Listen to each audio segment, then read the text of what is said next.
Mr. President, are you open to pausing tariffs? Have you been watching the markets today? Mr. President, will you discuss tariffs on Israel? Mr. President, have you seen the markets today?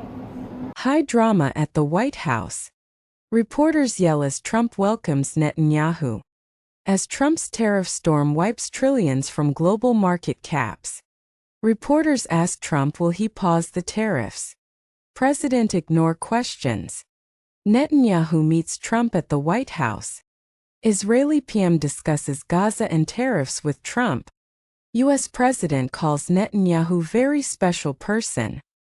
The Israeli Prime Minister, Benjamin Netanyahu, met with Donald Trump for the second time since the U.S. president's return to office, marking the first effort by a foreign leader to negotiate a deal after Trump announced sweeping tariffs. As Trump welcomed Netanyahu at the White House, reporters yelled questions asking the U.S. president, will he pause tariffs as markets across the globe plunged into chaos? Asian markets have been hit particularly hard, with markets in Japan and Taiwan hitting circuit breakers for the first time since March 2020. Trump and Netanyahu's bonhomie was on display during the White House meeting. A video from the meet has gained much attention, where U.S. President Trump can be seen pulling a chair for the Israeli PM. While speaking to the reporters, Trump called Netanyahu a very special person, adding that the U.S. is a friend of Israel. On the Israel-Hamas war. While speaking to reporters, Trump said that he anticipates the Gaza war will stop relatively soon, and expressed a desire for its immediate cessation.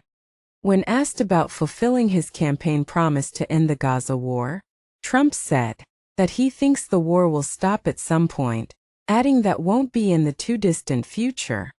Trump further said work was ongoing to free hostages held by Hamas, but said securing the release of all the hostages was a long process.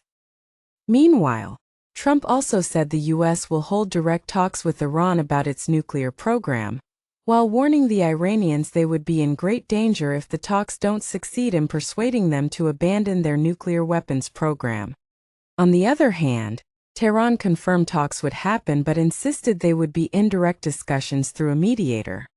Trump recently sent a letter to Iran's supreme leader, Ayatollah Ali Khamenei, calling for direct negotiations with the United States over its rapidly advancing nuclear program.